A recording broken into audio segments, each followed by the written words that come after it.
C'est une mascarade pour laquelle je suis tout à fait, moi, parce que le prix Nobel, dans un monde où la littérature est si peu regardée de nos jours, ça attire un éclairage admirable sur elle et elle a bien besoin de ça.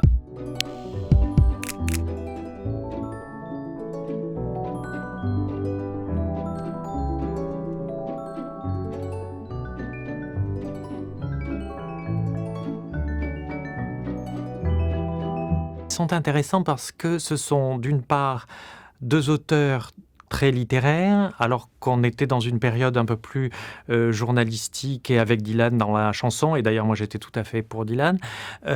Donc on revient à une littérature de facture plus classique, mais en même temps, ça n'est pas aussi conservateur que la forme pourrait le laisser supposer, car ce sont deux Européens de l'Est et deux Européens de gauche. J'accepte les prises de position de Peter Handke sur Milosevic qui étaient tout à fait étranges, mais quand même cela signifie quelque chose, c'est-à-dire que la polonaise Tokarczuk est un auteur qui n'est pas provincial, dans le meilleur sens du terme, car la littérature polonaise est souvent enfermée dans des problématiques très locales et où elle se regarde elle-même, et donc elle est ouverte sur le monde, et ça veut dire que là, le prix Nobel fait aussi un geste politique en disant à un pays qui devient de plus en plus réactionnaire qu'il y a autre chose dans le monde.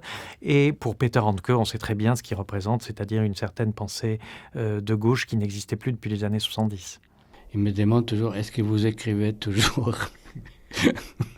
Parce qu'à partir de 70 ans, je crois les gens pensent qu'on s'arrête comme un cheminot, je ne sais pas. Mais bien sûr, c'est ma profession, c'est continuer jusqu'au moment où il n'y a plus de souffle, où il n'y a plus de joie, ou plus de détresse. Il ne faut pas oublier que Peter Handke est un auteur déjà très connu et très célèbre. Il a connu la célébrité dans les années 70 déjà. C'est un Autrichien qui a vécu en France, qui vit en partie en France, qui parle le français et qui a écrit des romans en particulier qui sont restés dans la mémoire des gens. Je pense à deux titres très connus qui sont L'angoisse du gardien de but au moment du penalty et La femme gauchère, dont on a d'ailleurs tiré un film.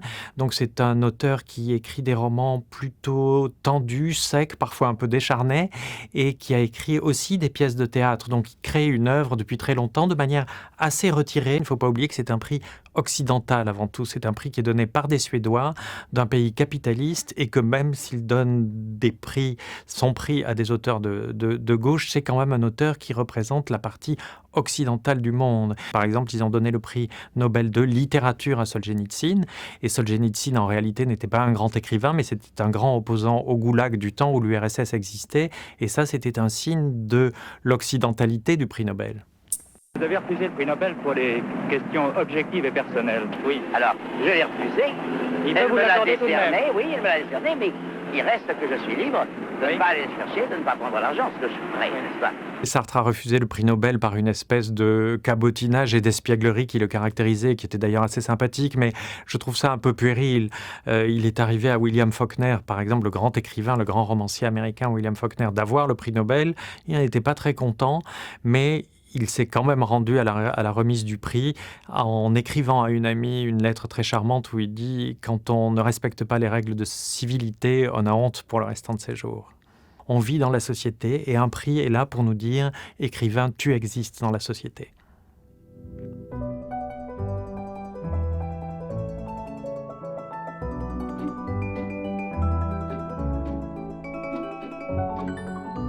Je crois que la postérité, ça n'existe pas. C'est jugé par des hommes et les hommes peuvent se tromper. Et d'ailleurs, la postérité est fluctuante, elle a toujours été. Si nous étions en 1700 et que vous me parliez de Shakespeare, je vous dirais, mon Dieu, plus personne n'en parle, c'est bien oublié. Et la postérité, ça n'existe pas. Personne, aucune autorité, aucun professeur ne peut dire tel auteur sera là pour l'éternité. Et tant mieux, parce que les écrivains sont dans la vie.